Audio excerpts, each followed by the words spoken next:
Next video ta. XFM Katropa. Your Honor, Attorney Lotak, you are aware of the defense Yes. that sir. it's a freedom of expression. Okay. In your investigation, did you consider this, if at all, and if any?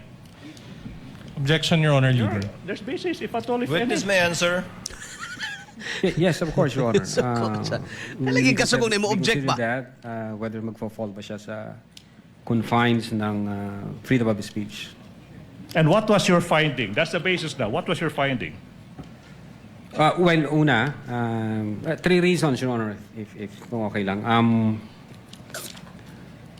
Una, when the second highest official of the land openly and publicly uttered that she had already contracted a person to kill the highest official of the land, the First Lady and the former Speaker, and that she instructed the person to be relentless in killing them,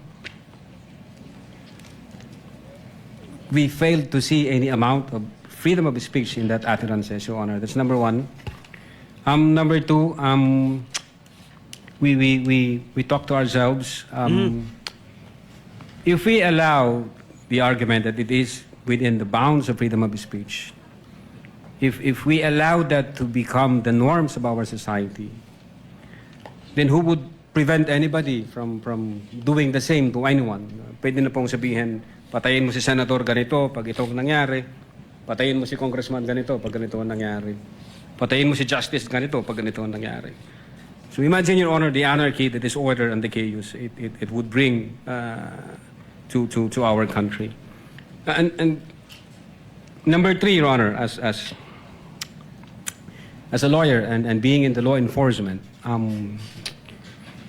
freedom of speech protects lawful expression, but it does not protect utterances that satisfies the elements of a criminal offense, like this one, Your Honor. Satisfies the elements of a criminal offense like this one. Ito yung tanong now. Lingi siya naman Attorney sa Lotok, Lingi siya naman sa objection ba? based on your finding, based on your affidavit of investigation, did the Vice President commit a crime? Based on our Objection, findings. Your Honor, leading and calls for conclusion of law. Based on his investigation, let the witness answer. Sustained, but the presiding officer will ask the question to the witness. Mahay blood si Based Ligutan, no? on your investigation, Attorney Lotok, Yes, sir. was Yes, there Your Honor. enough basis to file a criminal complaint, as you did, for the crimes you charged the Vice President with? Prima facie evidence only, not as to whether or not... Sumpay ni Gain Agab, okay na nagab. Okay. Bullseye. Bullseye. So, at ako lagi balik mga kaigsunan kay ako sa hapon di na kay kumutan-aw nila kay magubutan ako magunahuna. Magbasa na lang kog libro. So mao to mga higalay usas mga pagbinayloay no pangutana ni Attorney Ligutan ngadto sa ilang witness nga si Attorney Lotok mga kaigsunan. Lotok po ang ilang pamamaagi kay dugay kay mahuman istorya, no? No? Dugay kay mahuman lang istorya mga higala. Yamatod ba nila nga dili kuno angay palampason. No, ang gihimo mga higala sa Vice Presidente, ilang giistoryahan sa ilang kaugalingon, mayo kay maistorya nila ilang sarili, no? Ilang giistorya ilang kaugalingon mga higala nga di ni pwede kung pasagdan lang ni na mamahimo na kuno mga higala nga presidents nga kung naay mahitabo pa nang nila sa usa ka tawo pwede ra moingon nga alapat yan ni si Senador Suanso o si Congressman Suanso mga kaigsunan. Pero ako mga higala I would subscribe to katong giingon mga higala ni attorney atong interview kay ina attorney Mahipos mga higala nga kumbaga force mga higala as a deterrence to a force mga kaigsuunan. Kumbaga kailangan nimo i-display mga higala nga isog sagka no niya naa kay mahimo mga higala nga sobra sa ilang mahimo. Ngano man no na may threat imong kinabuhi. no? Karon ang ilang ginahimo bay. Labi na si Auntie Claire, no? Katong word gani nga Romanov o Plan Romanov, si Basti kuno'y pasiugda ato. Ay! Otro po ning panuhak mga higalan. Wanay lain mga higala nga nahimo sa kalibutan gawas sa pagpamakak. Ay! Ingon si Kajunga Vlog. Hello sir, available inyong Santon Coffee po. Asa magkadapit ma'am? Kajunga Vlog. Kayo og naa sa mga butika, asa inyong lugar, doaw lang butika ma'am na ay Santon dia ma'am. Santon Gold Coffee Mix, Santon Plus Coffee Mix o Premium D3 Coffee Mix na mga kape na to diha.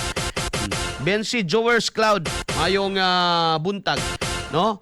Dili nila mga higala, di ba sila mo tan-aw sa tibuok context? Ang ilang gusto sabton kadto lang portion mga higala nga ningon si BP Sara, PI ninyong tanan. Balik-balikon ba nila mga higala diya sa kuan diya sa hawanan sa Senado, di mura na noon siya gibalikas permanente mga higala ni Sara. Oh.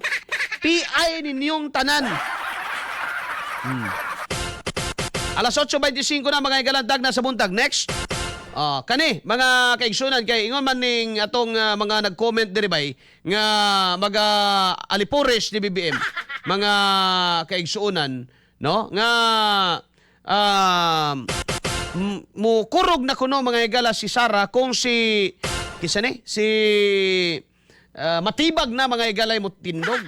Pero murag di man available mga igala si matibag badong. Murag tuwa mag Amerikas matibag makig-meeting man kuno sa FBI. Sir, waiting na ang mga OFW sa Singapore para i-welcome si Auntie Claire. Ay, murag ka muna po'y mag-rally diha ba?